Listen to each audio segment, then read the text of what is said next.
Boa noite a todos, sejam todos bem-vindos ao canal do YouTube do Centro Espírita Augusto Silva. Todas as quartas-feiras temos uma palestra publicada. Temos ela presencialmente no Centro Espírita, no salão, mas também temos ela no YouTube.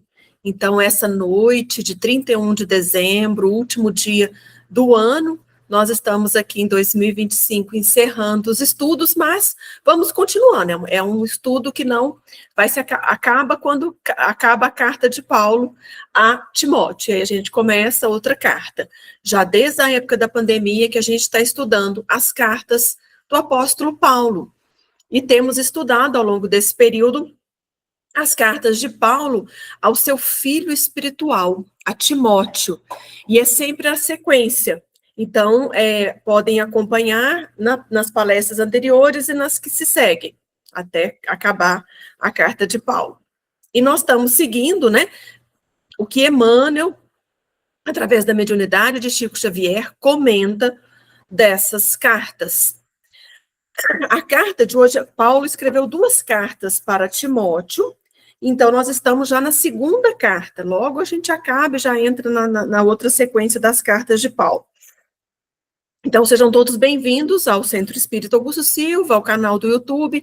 Acompanhe também outras palestras de convidados especiais. Acompanhe aos domingos o Palavras de Vida Eterna. Então, temos várias atividades, tanto presencial quanto através do YouTube.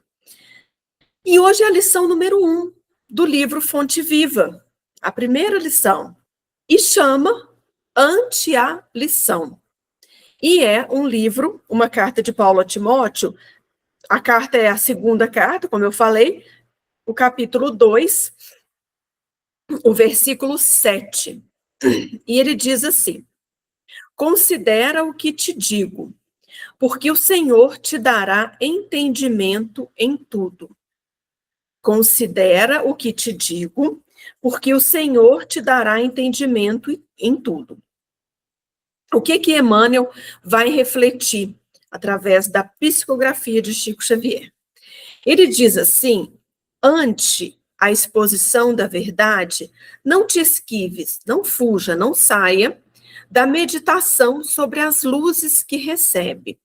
Então, diante de toda a verdade que chega até nós, a gente tem que meditar sobre aquilo que você recebe, porque aí Deus, o Senhor das nossas vidas, vai nos dar entendimento. Quando a gente fica desatento, em especial nesses tempos atuais, o quanto estamos desatentos, a gente ouve e não ouve, a gente vê e não vê, a gente não presta atenção no outro, não presta atenção nos que nos chega, é um mundo desatento. O Emmanuel se torna mais atual com essa lição. E aí ele sempre traz, Emmanuel, os exemplos da natureza. E ele diz assim: quem fita o céu de relance sem contemplá-lo, não enxerga as estrelas. A gente olha de relance, só por olhar, e não contempla o que realmente interessa, contemplar a beleza das estrelas. Quem ouve uma sinfonia sem abrir a acústica da alma, não percebe as notas divinas daquela música que toca e vibra o nosso coração, quando a gente só ouve por ouvir. Então, Jesus já nos advertia: ouça quem tem ouvidos de ouvir, né? Veja quem tem olhos de ver, justamente nos chamando a atenção, porque sabia e sabe da nossa desatenção. Então, de nada adianta a gente escutar a palavra inspirada de pregadores ardentes se a gente não abre o coração para que o teu sentimento mergulhe na claridade bendita daquela. Às vezes a gente está na palestra, no estudo, e nossa, o fulano tinha que escutar isso, o ciclano tinha que ver. Ai, meu filho, meu marido, minha mãe, meu pai. É para nós, porque aí a gente já é mais um motivo para a gente devagar e não ter atenção no que a gente está escutando, porque a gente já fica pensando: isso aqui serve para o fulano, nossa, isso aqui é a cara do ciclano, ele tinha que estar ouvindo isso. Somos nós que fomos inspirados, empurrados pelos nossos protetores para sentarmos naquela palestra, para abrirmos aquele livro, para prestarmos atenção naquele filme, toda palavra inspirada que nos chega, é preciso descerrar o coração, porque cada lição traz um ensinamento, traz um convite para mudar, para melhorar, para prosseguir.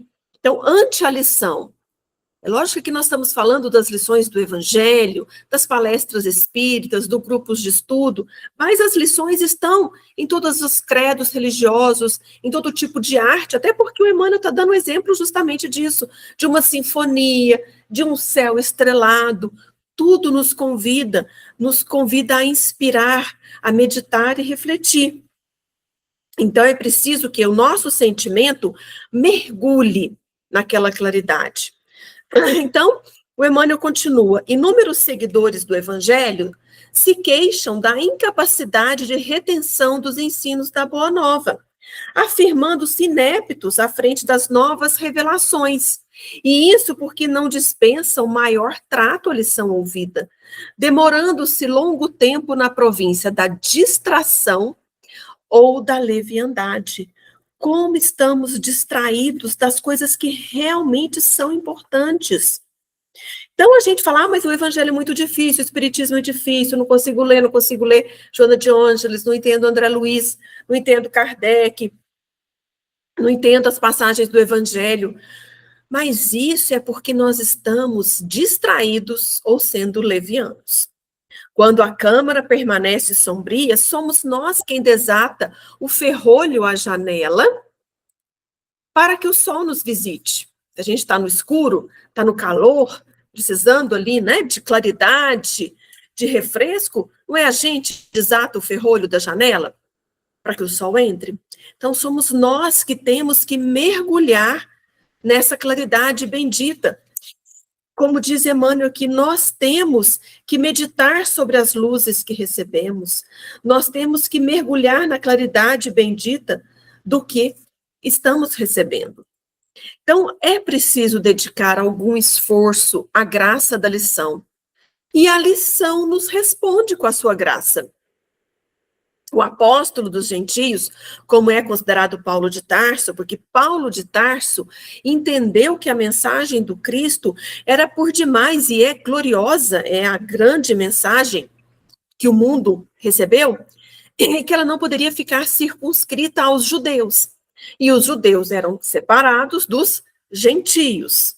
Todo aquele que não era judeu, para eles eram os gentios. Então, Paulo foi aos gentios, porque ele entendeu que era preciso universalizar a mensagem do Cristo e ela não ficar ali sufocada no farisaísmo, no judaísmo muito intransigente, muito da letra, e a mensagem do Cristo teria morrido.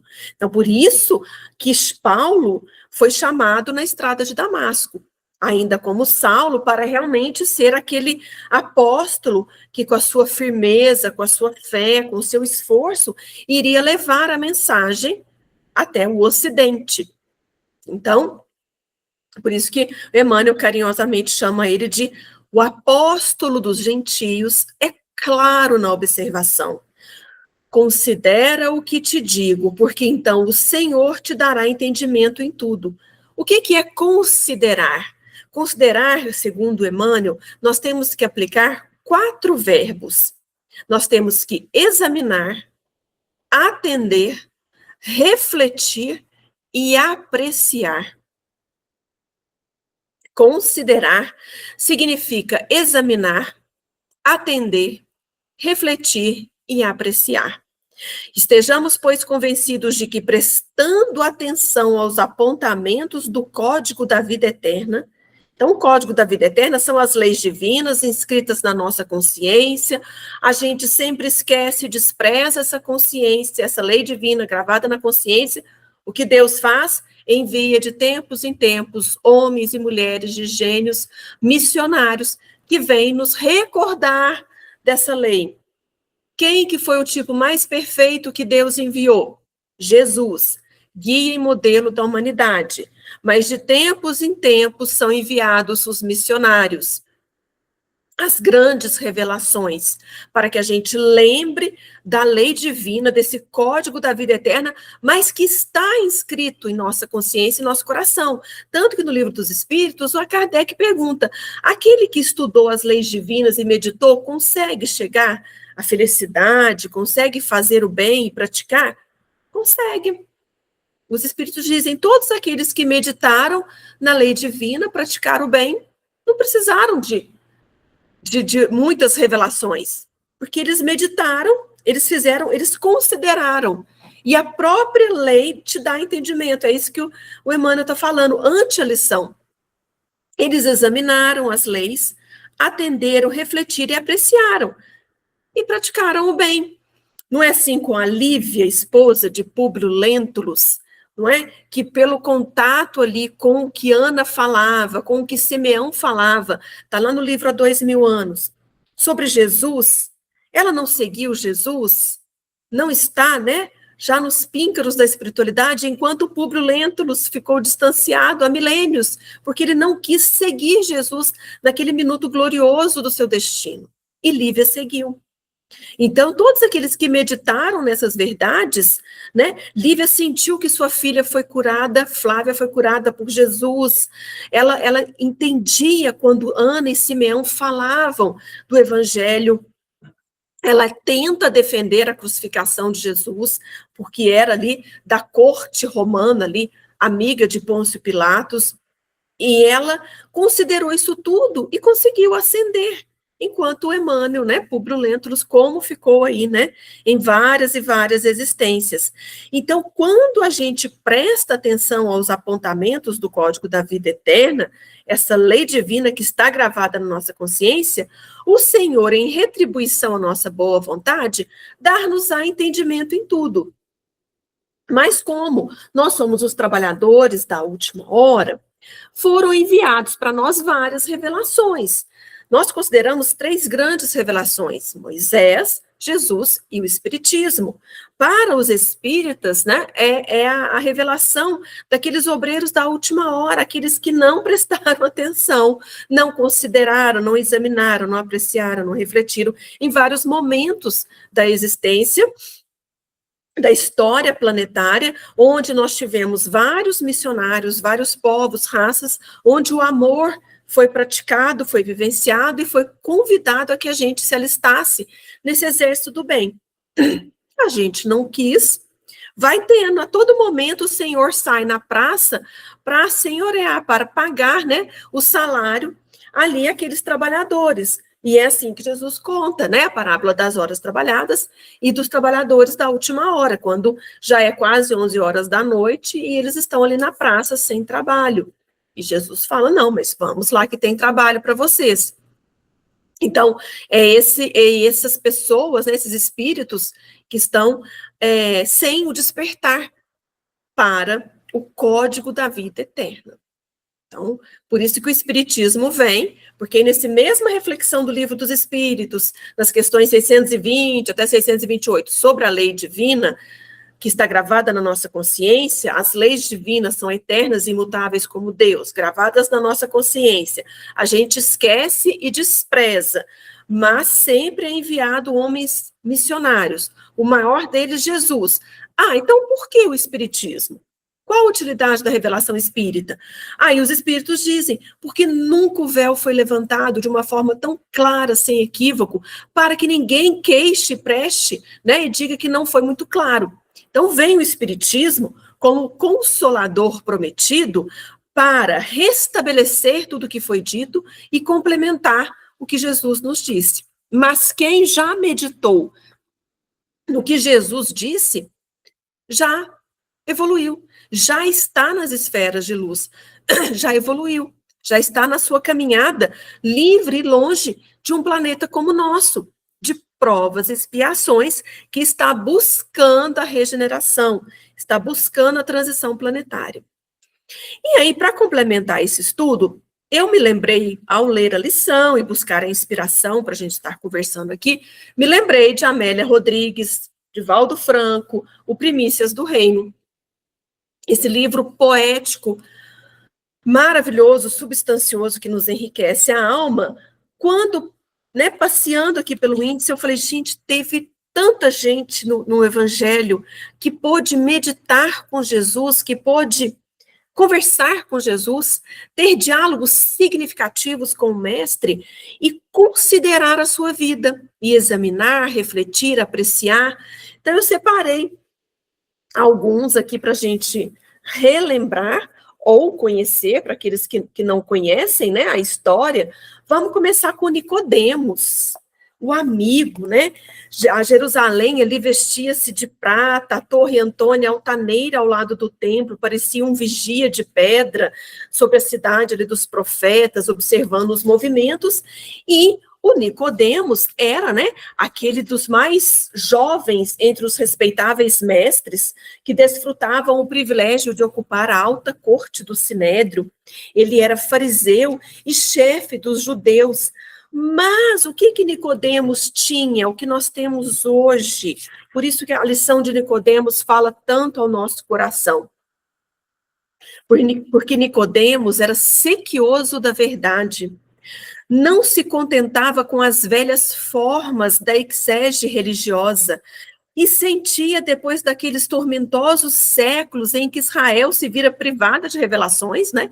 Não teve nenhum grande revelador, eram muitos e muitos milênios sem um grande revelador.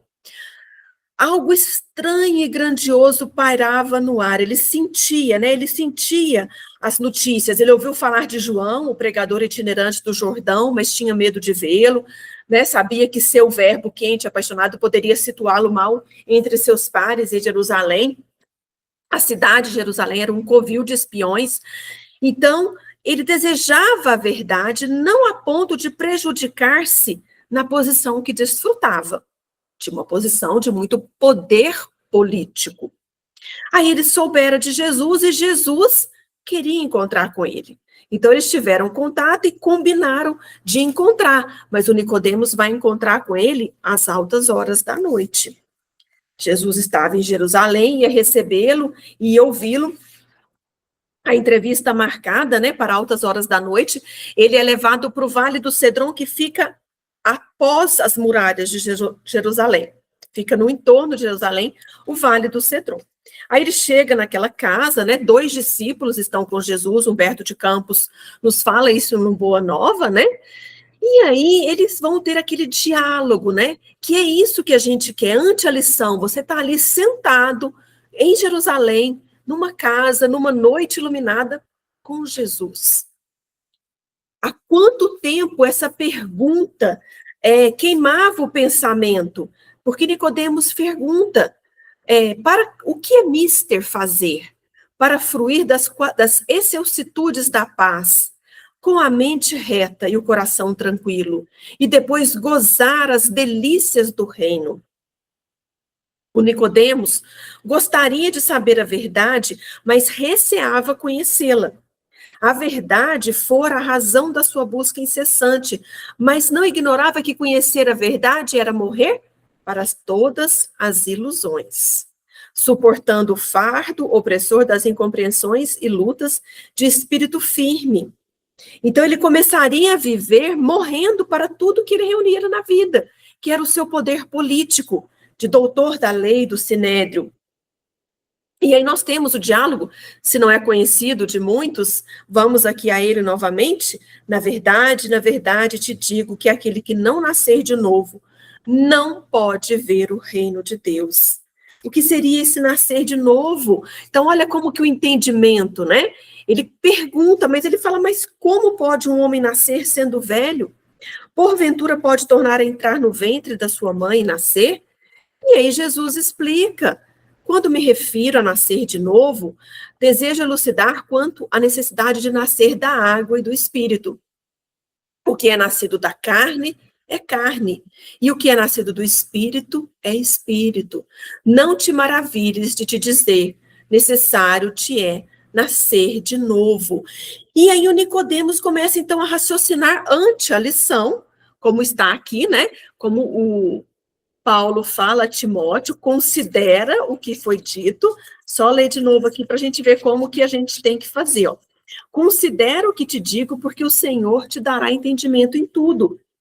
E aí, o Jesus vai dando entendimento para ele, porque ele fala assim, o Nicodemos fica meditando, então será o nascer de novo igual à doutrina das vidas sucessivas, a que se reportavam os hindus e os gregos?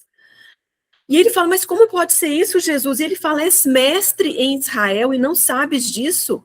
Quer dizer, já era uma doutrina secreta, conhecida, ele não considerou, ele não deu entendimento, que é isso que o Paulo de Tarso está falando na lição 1 do Fonte Viva. Então, a gente tem que dar entendimento. E aí Jesus continua explicando, né? E aquela verdade que Jesus falou para Nicodemos ficaria abrindo rota nas mentes e guiando espíritos. Porque nessa conversa de Jesus com Nicodemos, a doutrina das vidas sucessivas fora ensinada por Jesus. E a reencarnação decifraria os enigmas da vida.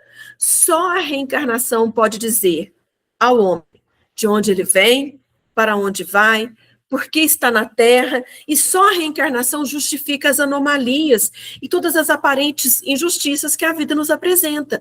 Então, tá vendo? A gente tem que dar entendimento, considerar aquilo que nos foi dito. E Jesus foi explicando tudo para Nicodemos num diálogo que eu não vou rever aqui, né, mas que é maravilhoso, está no capítulo 4 do Primícias do Reino, de Valdo Pereira Franco. Então, é mais um entendimento, né, um diálogo conhecido, um diálogo que a gente tem que estar sempre relembrando e estudando. E Nicodemos, né, foi quem ajudou, né, Jesus, ali após o sacrifício da cruz, junto com José de Arimateia, a embalsamar o corpo de Jesus, né? João estava nessa entrevista reveladora e ele escreve sobre a vinda, né, do Filho do Homem.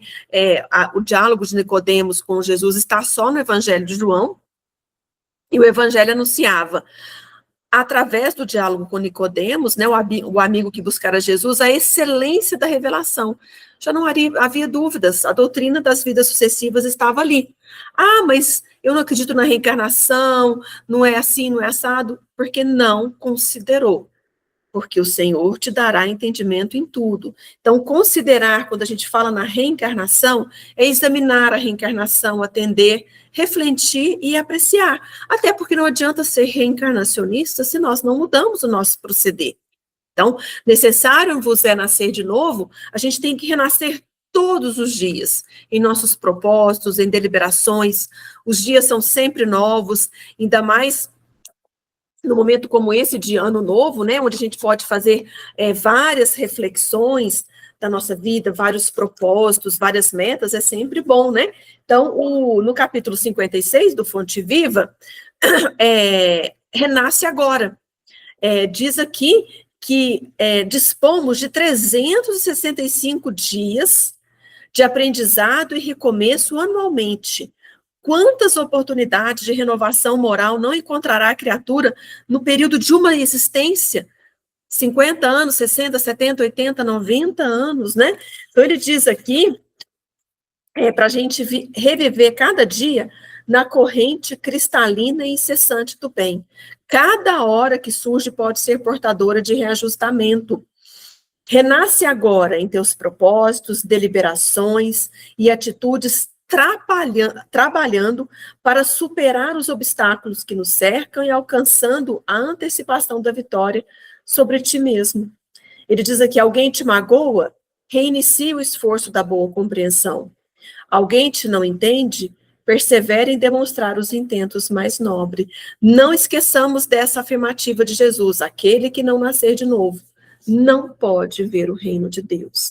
Mas Jesus continua a sua caminhada e a Amélia Rodrigues nos traz para a gente, né, o mancebo rico, não é? Aquele homem que tinha uma vivenda luxuosa, pertences valiosos, mas tinha vazio o seu coração. E Jesus o convida naquele momento, né, para segui-lo, mas ele não tem entendimento disso, ele tinha sede de paz, mas ele hesitava, e a hora não dava para servir a dois senhores, não comportava dubiedades. Interiormente ele dizia, o mancebo rico, irei contigo, Senhor, mas a Amélia Rodrigues conta que ele iria fazer uma luta em Cesareia, E ali era, né, o ápice do luxo, da onde os romanos, né, os imperadores romanos gostavam de ficar em Cesareia, de frente para o Império Romano, é lá que Pôncio Pilatos ficava. E ele teria lá um grande prêmio em competir em Cesareia. Mas, então, ele, naquele momento, ele não considerou esse entendimento. A horizontalidade das aflições humanas contemplava a verticalidade da sublimação divina. O cotidiano deparava com o infinito. O vale fitava o abismo das alturas e se perdia na imensidão. O homem e o filho do homem se defrontavam. Era um diálogo, né, que parecia impossível, reduzindo-se a um monólogo, porque Jesus fala, né, para ele, segue-me agora. E ele fala, não posso esperar. O reino dos céus começa hoje e agora para o teu espírito. Não há tempo a perder. E ele fala, permite-me primeiro, Senhor Jesus, competir em Cesareia, logo mais disputando para Israel. E Jesus fala para ele, renuncia e segue-me. E aí aquele mancebo rico fala assim, quem era aquele que falava que poder exercia sobre a sua vontade, né? Gostaria de fugir, de deixar-se arrastar, mas ele estava ali perturbado, ignorado, a sua frequidão o aniquilava. Então ele não conseguiu renunciar, ele não considerou aquele entendimento quando Jesus falou para ele que a hora era aquela. Aí ele fala, ó, para ele, não há tempo a perder. E aí ele não renuncia, né? Ele fita o mestre, sereno e triste, mas diz com uma voz apagada, conta Amélia Rodrigues: não posso seguir-te agora. Perdoa-me se me amas. E saiu quase a correr. E aí Jesus fala com os discípulos, né? Quão dificilmente entrarão no reino de Deus os que têm riquezas. Então, esse encontro com o mancebo rico, né? Onde Jesus dizia, né? A Amélia Rodrigues diz assim: sopravam os ventos frios que chegavam de longe, musicados pelo bulício das estrelas balouçantes. A terra estuava sobre a gramínea orvalhada. O mestre sentou-se e encheu-se de profundo sofrimento. Era assim, sempre assim que ele ficava após a deserção dos convidados ao banquete da luz. Olha o que Emmanuel está falando no Fonte Viva, ante a lição. Aqueles que não penetram na importância, na excelsitude da lição e ficam ali na leviandade e na preguiça de considerar o entendimento, de examinar, de apreciar, de meditar, são os 3 verbos que Emmanuel fala: examinar, atender, refletir e apreciar. O mancebo rico não fez isso. Ele preferiu o cotidiano do que o infinito, o abismo do que o vale, o homem do que o filho do homem, a horizontalidade das aflições humanas do que a verticalidade da sublimação divina. Então, Jesus sempre ficava assim quando as pessoas desertavam dos convidados ao banquete de luz. A expressão de mansuetude e perdão que lhes brilhava nos olhos mergulhava em lágrimas, agasalhada em leves tons de amargura. Assim o encontraram os discípulos. Interrogado, Jesus disse: quão dificilmente entrarão no reino de Deus os que têm riquezas. Mas Jesus continua nos seus encontros, nos seus diálogos, e uma mulher vai ao seu encontro, que, como diz aqui Amélia Rodrigues, é a apelante cananita. Os cananeus residiam na Fenícia, que era uma civilização antiga, onde hoje o Líbano, o atual Líbano. E a Fenícia era famosa por seu domínio de comércio marítimo, exploração do Mediterrâneo, e com isso eram muitas trocas comerciais, e nisso existia muita miscigenação na Fenícia, que estendera-se na religião. O que os judeus já se preservavam, eles não se confraternizavam com os gentios, com os outros do Oriente, de outros locais, eles ficavam fechados como um oásis do Deus único. Sempre a Judéia, os judeus, um grupo religioso muito fechado até hoje. E na Fenícia e Síria, a miscigenação estendia. E Jesus vai visitar a cidade de Tiro e Sidom, que estão hoje no Líbano, né? E a semente da esperança que o Rabi depositou no coração dessa mulher cananeia, né, essa mulher cananita, transformou-se em uma lâmpada radiosa que a clareou intimamente a vida inteira. Com essa mulher, que era considerado paganismo, né, que não era considerado pelos judeus, lá Jesus consegue uma fé que ele vai nos contar aqui, né?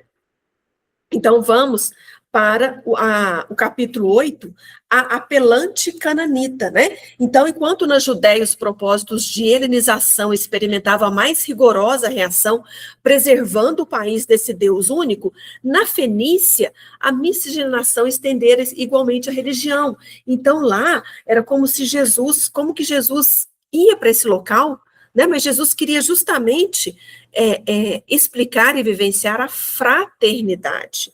Então, quando ele vai demandando para esses sítios, os discípulos ficam receosos. Mas não era a primeira vez que ele iria encontrar-se com os gentios. Os discípulos, embora silenciosos, inquiriam-se mentalmente sobre o objetivo que levava Jesus àquelas cidades pagãs, gentias, consideradas impenitentes, né? Cultos, né? Que vieram fazer ali, né? O judaísmo era a revelação, o mestre representava a resposta de Deus aos aflitivos apelos dos homens.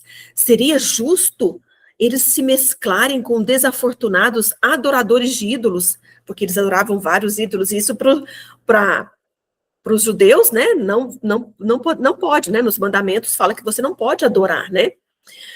Mas Jesus passa por Tiro, chega em Sidom, e vem atrás de Jesus uma voz aflita, dizendo: Senhor, filho de Davi, tem piedade de mim, pois que minha filha está miseravelmente possuída de espírito demoníaco.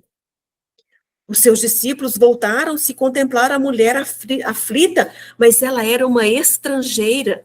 Olha a caridade que se estende além de muros, tantas guerras, tanta separatividade, tão presente hoje Jesus indo atender a uma mulher estrangeira. Aí os discípulos disseram: despede-a, pois que vem gritando atrás de nós. E aí Jesus diz: eu não fui enviado senão as ovelhas perdidas da casa de Israel. Mas a mulher continua: Senhor, socorre-me. A dor e a extrema confiança eram patentes, e Jesus fita aquela mulher. Sabia do alto quilate da fé que vitalizava aquele coração, mas conhecia o orgulho israelita e o desprezo que se voltava ao estrangeiro. E aí ele fala para a mulher: não é bom pegar no pão dos filhos e deitá-lo aos cachorrinhos, porque os cães eram aqueles que não participavam da eleição israelense. Então eles eram considerados cães. A expressão cachorrinho soava como terna admoestação. Era uma imagem forte. Mas aí o que a apelante cananita responde para Jesus e deixa como um facho luminoso nessa apelante mulher? Sim, Senhor, mas também os cachorrinhos comem das migalhas que caem da mesa dos seus senhores. A mensagem de Jesus destinava-se a Israel, sem dúvida, onde a dureza da lei e o orgulho preponderavam, mas o seu reino, o reino de Jesus, abrangeria a terra toda. Desejava, através daquele diálogo, lecionar o poder da humildade, como ensinamento que se esculpisse no espírito dos discípulos. Exultante, com a firme confiança da cananeia e com a sua elevada simplicidade, o mestre não lhe inquire qual a sua crença, qual a sua raça, não lhe reprocha a vida e nem lhe censura o alarido. Diz somente: ó mulher, grande é a tua fé, seja isso feito para contigo, como tu desejas. E a mulher chega em casa e sua filha está curada, encontrou a filha refeita, totalmente gozando de saúde. A sua filha amada. A semente da esperança que o Rabi depositou no seu coração transformou-se em lâmpada radiosa que a clareou intimamente a vida inteira. Então, essa mulher nos traz, né, uma lição. A doçura, a fraqueza e a desproteção daquela mãe tocaram o Senhor. O exemplo também que se encontra numa cura à distância, né, como Jesus também fez ao filho do centurião. E para encerrar, a gente não pode deixar de citar a mulher de Samaria, né, a mulher samaritana. Na aldeia de Sicar, né, após a morte do rei Salomão, um sacerdote de Sião, desligado do templo, erigiu sobre o Monte Garizim um santuário opulento, para rivalizar com o templo de Jerusalém. Então, essa cidadezinha histórica era a rixa. Samaritanos para um lado, judeus para o outro. Não podia nem se passar pela Samaria, porque cada um orava olhando para o monte. Jesus penetra na Samaria, evitado pelos nascidos em Judá, e aquela mulher, a mulher de Samaria, ela foi escolhida para ser a condutora de seu aviso a Siquém e a todos nós, tanto que a samaritana é considerada a iluminadora. Essa mulher, ela reconhece em Jesus como ele um profeta. Então, ela conversa com Jesus e ela faz o que essa lição 1 do Fonte Viva, ante a lição, todos deveríamos fazer. Nicodemos ouviu a lição, mas não entendeu, fugia com medo da verdade. O mancebo rico, no momento oportuno ali da sua vida, prefere, né, as lições aflitivas do mundo do que a verticalidade das lições divinas e vai para Cesareia. Essa mulher dos cananeus, né, a cananita, ela vai ao encontro de Jesus, ela pega o que sobra das lições, porque Jesus fala, né, que veio só para o povo de Israel, e ela fala, não, mas qualquer migalha das suas revelações eu quero. Então ele vê uma mulher de uma fé que ele nunca tinha visto. E por fim a mulher samaritana, nessa aldeia de Sicar, onde Jesus conhecia, né, as dimensões que separavam os dois povos, né, os judeus e samaritanos, tanto que a mulher fala, como sendo tu judeu, me pedes de beber a mim, que sou mulher samaritana. E aí Jesus tinha essa mensagem de conciliação e de consolo. E aí ele vai falando para ela, se tu conhecesses o dom de Deus e quem é o que te diz, dá-me de beber, tu lhe pedirias e ele lhe daria a água viva. E aí a mulher vai falando com ele. E aí, quando ele diz para ela, né? Ele diz, dá-me dessa água. Ela fala, para que eu não tenha mais sede, e aqui não venha tirá-la. A mulher foi examinando, apreciando a mulher samaritana naquele diálogo. Porque ela falou, eu quero essa água. Eu quero essa água que eu nunca mais vou ter sede. Aí Jesus, de olhos bem meigos, diz para aquela mulher, vai, chama o teu marido e vem cá. E ela se perturba porque era uma pecadora. Era o seu tormento íntimo, porque ela não tinha, né? Ela tinha 5 maridos, né? Quando se sentia ferida e humilhada no seu amor. E ela diz, não tenho marido. E Jesus diz, dissestes bem, não tem marido, pois que 5 maridos tivesses, e o que agora tens não é teu marido. Isso dissestes com verdade. A mulher samaritana fica surpreendida, não mais oculta alegria e felicidade, e diz, gritando, Senhor, vejo que és profetas. Olha o entendimento, ante aquela lição, ela vê. E aí, ela sai contando para todos, né, que estavam na aldeia. Eu sei que o Messias vem, quando ele vier, vos anunciará tudo. Ela foi chamada à verdade, ela ouvira o que nenhum ouvido jamais escutara antes.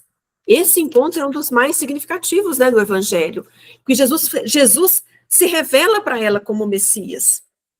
Eu o sou, eu que falo contigo. Por isso digo que a salvação vem dos judeus. A mulher está conquistada, aquele reino amplia fronteiras entre os desregados. Os discípulos retornam, se maravilham de ver que Jesus estava falando com uma mulher, que não era permitido, e uma mulher samaritana. Mas essa mulher reconheceu, ela meditou na lição, tanto que Jesus se revela para ela como Messias. E ele não fez isso para todos. E aí ela diz, vinde, vede um homem que me disse tudo quanto tenho feito. Porventura não é este o Cristo? Indagações explodem, espontâneas em todos, admirados ante a natural declaração da informante. E aí Jesus ainda fica mais alguns dias na aldeia, né? 2 dias ele ficou na Samaria a pregar, curar e espalhando uma certeza da vida além da vida. Então, se todos nós, diante da lição, meditarmos, considerarmos, refletirmos, apreciarmos, fizermos como a mulher samaritana, ou irmos ao encontro como a apelante cananita, e não fugirmos, né, diante de um banquete de luz como o mancebo rico, ou não ficarmos ali vacilantes sem entender como Nicodemos, nós estaremos aí como essa mulher, a iluminadora. E aí a gente vai conseguir levar o entendimento de Jesus a todos, iluminar a nós e iluminar a todos que convivem conosco. E ele diz assim: já não é pelo teu dito que nós cremos, porque nós mesmos o temos ouvido e sabemos que este é verdadeiramente o Cristo, o Salvador do mundo. Que esse Cristo Jesus, Salvador do mundo, nos salve, nos ilumine para esse ano de 2026. Que a gente possa estar realmente fugindo da preguiça, da leviandade, de não mergulharmos nas claridades, porque todos os dias as lições chegam aos nossos ouvidos, aos nossos olhos, em torno e ao redor de nós, para que nós sejamos, como a mulher samaritana, a iluminadora, para que a gente tenha a fé que a mulher cananita teve. E que Jesus nos abençoe, hoje e sempre, em mais uma noite de quarta-feira iluminada com o Evangelho de Jesus. Uma boa noite a todos e que assim seja.